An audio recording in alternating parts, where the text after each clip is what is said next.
Hello friends, ഞാൻ കഴിഞ്ഞ ദിവസമായിട്ട് വീഡിയോയുടെ കണ്ടിന്യൂഷൻ വീഡിയോ ആണ്. അതായത് നേഴ്സിംഗ് 3 years വെയിൽസിൽ വിത്ത് ഗ്രാൻഡ് പഠിക്കുന്നതിനെ പറ്റി.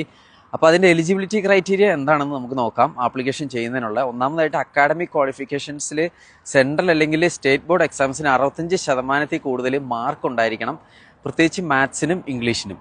ഇനി 65% കുറവാണെങ്കിൽ പേടിക്കേണ്ട കാര്യമില്ല, IELTS എടുക്കുക. IELTSന് ഓവറോൾ 6 എങ്കിലും വേണം, അല്ലെങ്കിൽ ഓരോ മോഡ്യൂൾസിനും 5.5 എങ്കിലും വേണം. അതുപോലെ തന്നെ നിങ്ങൾ നല്ല ക്യാരക്ടർ ആണെന്നും അതുപോലെ തന്നെ ഹെൽത്തിലാണെന്നും ഉറപ്പുവരുത്തുക. കെയറിംഗ് പേഴ്സൺ ആയിരിക്കണം, അതുപോലെ ടീം വർക്ക് എബിലിറ്റി ഉണ്ടായിരിക്കണം, അതുപോലെ തന്നെ നേഴ്സിങ്ങിനെ പറ്റി നന്നായിട്ട് അറിഞ്ഞിരിക്കണം. പിന്നെ ആപ്ലിക്കേഷൻ ഓൺലൈൻ ചെയ്യുമ്പോൾ എന്തൊക്കെയാണ് ഡോക്യുമെന്റ്സ് വേണ്ടതെന്ന് വെച്ച് കഴിഞ്ഞാൽ പാസ്പോർട്ട് നിർബന്ധമാണ്. അപ്പോൾ സ്കാൻഡ് കോപ്പി ഓഫ് പാസ്പോർട്ട്, പിന്നെ 2 റെഫറൻസ് വേണം. അതായത് നിങ്ങളിപ്പോൾ ചെയ്യുന്ന ജോലി സ്ഥലത്തിൻ്റെയോ അതുപോലെ തന്നെ പഠിക്കുന്ന സ്ഥലത്തെയോ 2 റെഫറൻസ് വേണം. പിന്നെ പേഴ്സണലായിട്ട് നിങ്ങളുടെ ഒരു സ്റ്റേറ്റ്മെന്റ് വേണം.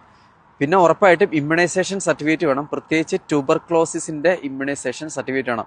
അപ്പോൾ ഇതിലെല്ലാം നമ്മൾ ആപ്ലിക്കേഷൻ സക്സസ് ആയി കഴിഞ്ഞ് കഴിഞ്ഞാൽ ഏത് യൂണിവേഴ്സിറ്റിയിലാണോ അവിടുത്തെ immigration and compliance team interview നടത്തും. അതിൽ അവർ കാസ് ലെറ്റർ പ്രൊവൈഡ് ചെയ്യും, അതായത് confirmation of acceptance letter provide ചെയ്യും.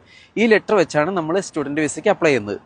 അപ്പോൾ എല്ലാവർക്കും ഓൾ ദ ബെസ്റ്റ്. അപ്പോൾ ഈ വീഡിയോ നിങ്ങൾക്ക് മുമ്പ് ഷെയർ ചെയ്ത പോലെ തന്നെ നിങ്ങൾ ബാക്കിയുള്ളവർക്ക് ഷെയർ ചെയ്യുക, ആർക്കെങ്കിലുമൊക്കെ ഉപകാരമാവട്ടെ.